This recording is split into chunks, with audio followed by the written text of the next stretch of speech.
Welcome back to the data structure tutorial. और आज हम बात करेंगे deletion of a node from W link list. तो डब्ल्यू लिंक लिस्ट में से अगर हमें कोई भी नोड डिलीट करना है तो पहले तो उस नोड को मुझे ढूंढना पड़ेगा जिसके अंदर हमारा डेटा प्रेजेंट है। तो हमें यूज़र एक डेटा भेजेगा और उस डेटा को हमें सर्च करना है। तो मान लो हमारे पास एक ऑलरेडी एग्जिस्टिंग लिस्ट अगर है तो ये हमारी लिस्ट है। तो मैं यहाँ पे कुछ एलिमेंट्स लेता हूँ, जैसे कि मेरे पास है 8, 2, 7 एंड 5 और हर एक नोड का एड्रेस हम लोग कंसिडर करते हैं 800, it is 200, it is 700, it is 500 and this is a W link list, so we need to connect it with the addresses. तो ये हमारा रहेगा 200, ये इसके साथ कनेक्टेड रहेगा। यहाँ पे 800 तो वो प्रीवियस नोड के साथ, यहाँ पे 700 तो आगे, यहाँ पे 200 मैं लिख लेता हूँ, 500 और ये रहेगा 700 और आखिरी नोड का नेक्स्ट रहेगा नल और पहले नोड का नेक्स्ट प्रीवियस रहेगा नल और ये रहेगा हमारा स्टार्टिंग पॉइंट। तो यूज़र जो भी डेटा देगा उस डेटा को हमें सर्च करना है हमारे लिस्ट में वो डेटा प्रेजेंट है या नहीं है। तो हमें कौन सी फील्ड चेक करनी पड़ेगी? हमें चेक करनी पड़ेगी इंफॉर्मेशन फील्ड हर नोड के अंदर। अगर इंफॉर्मेशन फील्ड में हमारा डेटा मिलता है किसी भी नोड के अंदर तो हमें उस नोड को डिलीट करना है। तो सबसे पहले हमें तो चेक करना पड़ेगा कि हमारे पास एग्जिस्टिंग लिस्ट अवेलेबल है या नहीं है। तो उस कंडीशन को चेक करने के लिए हम लोग लिखते हैं start is equals to null. अगर हमारा स्टार्ट नल है मतलब हमारे पास कोई लिस्ट नहीं है तो हम यूज़र को एक मैसेज दे देंगे कि empty list, there is a no list available. अगर ऐसा नहीं है तो हम लिखेंगे एल्स पार्ट। अब यहाँ पे मुझे स्टार्टिंग करनी है पहले नोड से, तो हर बार की तरह हम एक नया पॉइंटर लेंगे p is equals to start. मतलब आपने क्या किया, स्टार्टिंग पॉइंट p को दे दिया तो ये बन गया आपका p। अभी आपको चेक करना है कि उसके अंदर आपका डेटा प्रेजेंट है या नहीं है। तो मान लो यूज़र ने जो डेटा भेजा है वो भेजा है 9, जो कि हमारी लिस्ट में नहीं है। तो मुझे चेक करना है कि अगर मेरे पास डेटा नहीं है तो मुझे जो मैसेज देना है वो सिमिलर टाइप ऑफ होना चाहिए कि डेटा इज़ नॉट प्रेजेंट। तो हमने P का इंफॉर्मेशन फील्ड को चेक करना है और आगे जाना है। तो उसके लिए हम लोग हमेशा के लिए यूज़ करते हैं लूप, वाइल लूप। हमें चेक करना है P का info which is not is equals to suppose a data. अगर उस डेटा के साथ मैच नहीं होता है तो हम P को आगे लेके जाएंगे, P equals to P of next. ठीक है, तो इस लूप को हम आगे कंसिडर कर लेते हैं। चलो P का इन्फो कितना है 8, तो P का इन्फो है 8। यूज़र का डेटा कितना है 9 जिसे वो डिलीट करना चाहता है। तो 8 not equals to 9, condition true, अंदर आएगा। P का नेक्स्ट P में कॉपी हो जाएगा, तो P का नेक्स्ट P में कॉपी हो जाएगा। तो P का नेक्स्ट कितना है 200, P में कॉपी हुआ तो P आगे चला जाएगा। तो P का नेक्स्ट वापस P का इन्फो कितना है 2, तो 2 will be compared with data that is 9। 2 not equals to 9, equal नहीं है, अंदर जाएगा। P का नेक्स्ट P में कॉपी होगा तो P का नेक्स्ट कितना है 700, P में कॉपी हो गया। अब P का इन्फो कितना है 7, तो 7 विल नॉट इक्वल्स टू 9, तो वापस P का नेक्स्ट P में कॉपी होगा। तो P का नेक्स्ट कितना है 500, P में कॉपी हुआ तो ये आ गया P। P का इन्फो कितना है 5, सो 5 नॉट इक्वल्स टू 9, अंदर आएगा, कंडीशन ट्रू। P का नेक्स्ट कितना है नल, P में कॉपी हो जाएगा। तो P की नई वैल्यू कितनी कितनी मिली हमें नल। मतलब हमने पूरी लिस्ट स्कैन कर दी लेकिन मुझे 9 मिला ही नहीं। तो ये हमें कैसे समझ में आया, जब हमें आगे जाते जाते अगर कहीं बीच में P की वैल्यू नल हो जाती है, मतलब हम पूरी लिस्ट स्कैन कर चुके हैं लेकिन हमारे पास डेटा मिला ही नहीं है, तो यहाँ पे अगर if P equals to null हो जाता है तो हमें एक मैसेज देना है कि data not found, data not found. ये मैसेज हम यूज़र को दे देंगे। अगर डेटा मिल जाता है तो उसके लिए हमें अलग अलग कंडीशंस लिखनी पड़ेगी। तो हम पहली कंडीशन डिस्कस करने वाले, that deletion from the beginning. तो उसके लिए हमें स्टार्ट करना पड़ेगा वापस से कुछ डेटा कंसिडर करके। तो मैं इस लिस्ट को क्लियर कर देता हूँ। तो मान लो यूज़र ने जो डेटा भेजा है वो डेटा है आपका 8। तो आप चेक करोगे स्टार्ट नल है क्या, नहीं है, हमारे पास एग्जिस्टिंग लिस्ट है तो एल्स में आ गए। स्टार्टिंग एड्रेस P को दे दिया तो P में आ गया 800। आपने चेक किया P का इन्फो कितना है 8, ओके, आपका डेटा कितना है 8, okay, so 8 not equals to 8, false, तो लूप के अंदर जाएगा ही नहीं। इसका मतलब क्या है, आपको पहले ही कंडीशन पे, पहले ही नोड के अंदर आपका डेटा मिल गया। मतलब जब भी पी और स्टार्ट के एड्रेस सेम रहेगी, वही नोड को हमें डिलीट करना है। तो अगर हम पहले ही नोड को डिलीट कर देते हैं तो हमारी जो नई लिस्ट बनने वाली है वो कुछ ऐसे दिखेगी। तो यहाँ पे 800 तो नहीं आएगा, यहाँ पे आएगा नल, फिर यहाँ पे आएगा 700, इसका खुद का एड्रेस है 200, तो ये 700 नोड को पॉइंट करेगा। तो ये है 700, यहाँ पे 200, यहाँ पे 7, यहाँ पे 500, बाकी लिस्ट एज इट इज़, तो मैं यहाँ पे लिख दे रहा हूँ, ओके। और हमें अभी नए लिस्ट के हिसाब से ये चाहिए स्टार्टिंग पॉइंट, मतलब 200 जो एड्रेस है वो हमारा नया स्टार्ट बनेगा, हमारा पुराना स्टार्ट आगे चला जाना चाहिए। तो ये 200 एड्रेस मुझे कहाँ मिलेगा, पी के नेक्स्ट को। तो पी के नेक्स्ट हमें किसे देना चाहिए, स्टार्ट को। तो लूप के बाहर आते ही हमने लिख दिया start is equals to P of next, start is equals to P of next. इसका क्या मतलब है, पी ऑफ नेक्स्ट कितना है 200, आपने किसे दे दिया, स्टार्ट को। तो स्टार्ट यहाँ नहीं, यहाँ चला जाएगा। तो वही हमने यहाँ पे नीचे के डायग्राम में लिखा है कि अभी स्टार्ट 200 पे, ठीक है। अब अगर ये हमारा नया स्टार्ट है तो इसका प्रीवियस नल होना चाहिए, तो लिख लो कि आपका जो नया स्टार्ट है उसका प्रीवियस फील्ड अभी नल कर दो। तो ये हो गया नल, ठीक है। अभी ये कनेक्शन तोड़ना पड़ेगा 200 वाला। तो ये आपका नया नोड है, उसका जो जो P है जिसका एड्रेस 800 है, P जिसका प्रीवियस ऑलरेडी नल है, आपको सिर्फ उसका नेक्स्ट फील्ड नल करना है, तो ये कनेक्शन टूट जाएगा। ये तो ऑलरेडी हमने तोड़ दिया है यहाँ पे नल करके। तो आपको उसके बाद लिखना पड़ेगा P का नेक्स्ट जो है, P का नेक्स्ट जो है उसे कर दो नल, P का नेक्स्ट कर दो नल। तो P का जो नेक्स्ट है वो हो जाएगा नल, उसका डेटा एज इट इज रहेगा। मतलब आपने जो नोड आइडेंटिफाई किया था P से, वो लिस्ट से बाहर हो चुका है, और आपकी जो नई लिस्ट है वो स्टार्ट होगी 200 से, जाएगी 700 पे, 700 से जाएगी 500 पे, और ये डब्ली लिंक लिस्ट आपकी सेपरेट हो गई। और आपने अभी जो नोड डिलीट किया वो हो गया deletion from the beginning of the doubly link list. अभी हम बात करेंगे deletion from the end of the list. उसके पहले हमें ये जो एल्स पार्ट है वो यहाँ पे क्लोज करना पड़ेगा, और फिर आपका फंक्शन क्लोज हो जाएगा। तो ये जो हमने एल्गोरिदम लिखा है ये है deletion from the beginning of the doubly link list.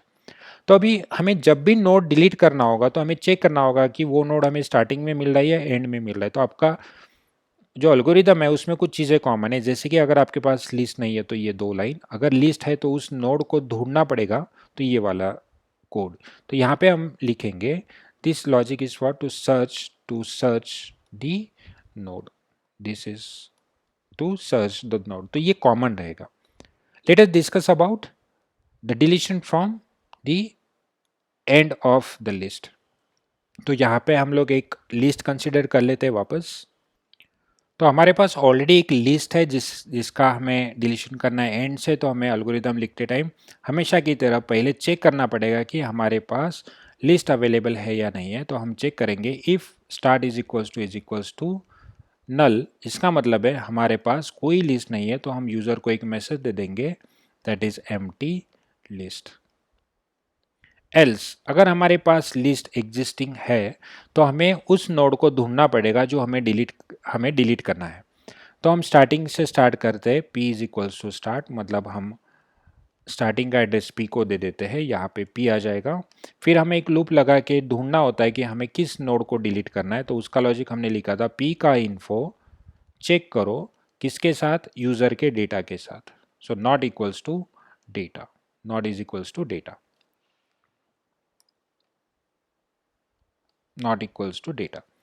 So if it is not equals to data then move your P forward। तो P को आगे लेके जाना है, तो उसका लॉजिक हमने लिखा था P equals to P of next. तो P आगे चलता जाएगा। अगर आगे जाते जाते हमें एक कंडीशन मिल गई कि हमारा P आगे जाते जाते खुद नल हो गया, तो P इक्वल्स टू नल, इसका मतलब है हमें वो डेटा मिला ही नहीं। तो हमने यूज़र को मैसेज दे दिया कि data not found, data not found, और यहाँ से हम रिटर्न चले जाएंगे, और यहाँ पे हमारा लूप क्लोज हो जाएगा। तो ये रहा हमारा logic to search the node, to search the node, to search the node. ठीक है, तो हमारे पास एग्जिस्टिंग लिस्ट अवेलेबल है। मान लो यूज़र ने डेटा दिया है 5, तो हम इसे रन कर लेते हैं। तो डेटा है हमारा 5, पी हमारा 800 पे, तो पी का इन्फो कितना है 8, सो 8 नॉट इक्वल्स टू 5, अंदर आओगे, पी का नेक्स्ट पी में कॉपी हो जाएगा, तो पी का नेक्स्ट पी में कॉपी हो रहा है, तो पी का नेक्स्ट कितना है 200, पी में कॉपी हुआ तो पी आगे चला जाएगा। पी का इन्फो कितना मिल जाएगा 2, ये हमारा प्रीवियस फील्ड है, ये हमारी इंफॉर्मेशन फील्ड है और ये हमारी नेक्स्ट फील्ड है। हमें इंफॉर्मेशन मिली 2 not equals to 5, condition true. P का नेक्स्ट पी में कॉपी करो, तो पी का नेक्स्ट कितना था 700, तो पी में कॉपी हो गया 700। पी का इन्फो कितना मिला 7, so 7 not is equals to 5, P का नेक्स्ट पी में कॉपी करो, तो पी का नेक्स्ट है 500, पी में कॉपी हो गया, ठीक है। पी का इन्फो कितना मिल जाएगा आगे चल के 5, so 5 not equals to 5, condition false. तो हमें वो नोड मिल गया जो हमें डिलीट करना है और वो हमारा लिस्ट का आखिरी नोड है। तो मान लो अगर ये नोड आपने डिलीट कर दिया तो आपको क्या चेंजेस करने पड़ेंगे, आपको चेंजेस करने पड़ेंगे, जैसे कि हमें starting node as it is रखना पड़ेगा, तो ये रहेगा 800, 200 एज इट इज़, इसका एड्रेस रहेगा 800, इट इज़ 800, तो ये इससे कनेक्टेड है, ये इसके साथ कनेक्टेड है 200 टू 700, और ये नोड्स कनेक्टेड हैं 700 200 7, और ये हमारा जो नोड डिलीट होने वाला है जिसका एड्रेस 500 है और ये P है, नल हो जाएगा, नल हो जाएगा यहाँ पे। तो देखो जो हमें नोड मिला था P 500, ये हमें डिलीट करना है, तो हम P का प्रीवियस नोड जो है सेक्शन है वो हम नल कर देंगे, तो ये नल हो जाएगा, तो ये कनेक्शन टूट जाएगा, ठीक है। अब ये जो कनेक्शन तोड़ना है इसके लिए मुझे क्या करना पड़ेगा, 700 का जो नेक्स्ट फील्ड है नल करना पड़ेगा, क्योंकि अगर हम आखिरी नोड डिलीट कर रहे हैं तो उसके पहले वाला मतलब previous node becomes the last node, तो उसका नेक्स्ट फील्ड मुझे नल करना है। लेकिन हमने 700 एड्रेस किसी वेरिएबल में स्टोर किया ही नहीं है, तो मुझे 700 मिलेगा कहाँ पे। तो याद करो हम P स्टार्टिंग पॉइंट पे थे, तो जब हम P आगे लेके जा रहे थे तो P में जो करंट वैल्यू थी सपोज 800, तो वो हमें किस वेरिएबल में अगर हमने कॉपी कर लेते तो P अगर 200 पे होता तो उसका पहला वाला वेरिएबल 800 होता। तो यहाँ पे देखो इस लाइन पे हम आगे जा रहे हैं, P का नेक्स्ट P में कॉपी कर रहे थे तब हम आगे जा रहे थे, तो आगे जाने से पहले हम क्या कर लेंगे, Q के अंदर P की वैल्यू कॉपी कर लेते हैं। तो देखो अगर आप 700 पे हो, मान लो 700 के टाइम आपकी P की इन्फो कितनी रहेगी 7, ओके, 7 नॉट इक्वल्स टू 5, तो आप क्या करोगे P का एड्रेस किसे दोगे Q को, तो इट बिकम्स Q। फिर उसके बाद P का जो नेक्स्ट था दैट इज 500, आप किसे देते P को, तो ये बन जाता आपका P। फिर 5 हो जाती वैल्यू और इस कंडीशन को वो फॉल्स कर लेता, मतलब अंदर जाता नहीं। तो आप देखो प्रीवियस नोड क्या पॉइंट किया आपने Q, ठीक है। तो इसीलिए एक एडिशनल लाइन आपको लिखनी पड़ेगी यहाँ पे Q इक्वल्स टू P का, कब, आगे जाने से पहले। तो देखो प्रीवियस नोड है Q, आखिरी नोड है P जो डिलीट करना था, लेकिन अभी Q का नेक्स्ट फील्ड अगर मैं नल कर दूं तो ये मेरा आखिरी नोड बन जाएगा। तो हम यहाँ पे लूप के बाहर लिख देंगे Q का जो नेक्स्ट फील्ड है, Q का जो नेक्स्ट फील्ड है उसे नल कर दो, जो कि हमने डायग्राम में किया है यहाँ पे। तो ये कनेक्शन टूट गया यहाँ पे, और जो P है उसका प्रीवियस फील्ड नल कर दो, तो ये नेक्स्ट कनेक्शन भी टूट जाएगा। तो P का जो नेक्स्ट P का जो प्रीवियस है उसका जो वैल्यू है वो कर दो नल, तो P का प्रीवियस भी नल हो गया और ये कंप्लीट नोड एग्जिस्टिंग लिस्ट से अलग हो गया, लिस्ट से अलग हो गया। तो ये हुआ deletion of the node from the end of the list. तो यहाँ पे हमें एल्स को क्लोज भी करना पड़ेगा, तो आपको सिर्फ ये 2 लाइन एडिशनली लिखनी है, deletion from the end of the W link list. अभी डिस्कस करते हैं deletion from the middle of the list. तो यहाँ पे हमने ऑलरेडी बॉक्सेस बना के रखे हैं, मैं इसके अंदर कुछ वैल्यू लिख देता हूँ। तो हम हमारा कोड वापस लिख लेते हैं, इससे हमारी प्रैक्टिस भी हो जाएगी। तो हमें पहले चेक करना होता है कि अगर हमारा स्टार्ट जो है वो नल है तो हमें यूज़र को मैसेज देना पड़ेगा। तो यहाँ पे सॉरी डबल इक्वल्स टू चाहिए, it is double equals to, it should be double equals to. So if start is equals to null means we have a empty list, हमारे पास कोई लिस्ट नहीं है। अगर ऐसा नहीं है तो हम लिखेंगे else पार्ट, जिसके अंदर हमें ढूंढना होता है कि जो नोड डिलीट करना है। तो यूज़र जो भी डेटा देगा उस नोड को ढूंढने के लिए हमारे पास लॉजिक है, स्टार्टिंग का एड्रेस पी को दे दो, फिर एक लूप लगाओ जिसके अंदर हर एक नोड का इंफॉर्मेशन सेक्शन आप चेक करोगे डेटा के साथ। If it is not equal, P को आगे भेजो, लेकिन आगे भेजने से पहले पी का एड्रेस क्यू में कॉपी कर लो। ये हमने जस्ट डिस्कस किया था। अगर आगे जाते जाते हमें एक कंडीशन मिल जाती है कि हमारा पी खुद नल हो गया, इसका मतलब है हमें वो डेटा मिला ही नहीं जो हम डिलीट करना चाहते हैं। So will display one message that data not found. अगर ऐसा है तो हम वहीं से रिटर्न चले जाएंगे। तो ये था हमारा logic to search the node, to search the node. ठीक है, तो मान लो अगर यूज़र डेटा आपको सेंड करता है 7, तो आपको इस नोड को डिलीट करना है, तो ढूंढना पड़ेगा। तो p इक्वल्स टू स्टार्ट, मतलब p हमारे 800 पे है। आपने देखा p का इन्फो कितना रहेगा, स्टार्टिंग में 8 यहाँ पे, और आपका डेटा कितना है 7। मैच नहीं हुआ, नॉट इक्वल्स टू, p का एड्रेस q में कॉपी कर लो, तो ये हो जाएगा q, और p का नेक्स्ट p को दे दो, p का नेक्स्ट p को दे दो। तो p का नेक्स्ट था 200, तो p आगे चला जाएगा। फिर वापस जाओगे, p का करंट इन्फो मिल जाएगा 2, 2 नॉट इक्वल्स टू 7 अंदर रहेगा, p का एड्रेस q को मिल जाएगा, तो ये बन जाएगा q, और p का नेक्स्ट बन जाएगा p। तो p का नेक्स्ट है 700, तो ये बन जाएगा p। फिर वापस p का इन्फो चेक करेंगे 7, तो 7 not equals to 7, condition false. तो देखो यहाँ पे हमें नोड मिल गया, जो डिलीट करना था वो जो नोड है वो है हमारा p।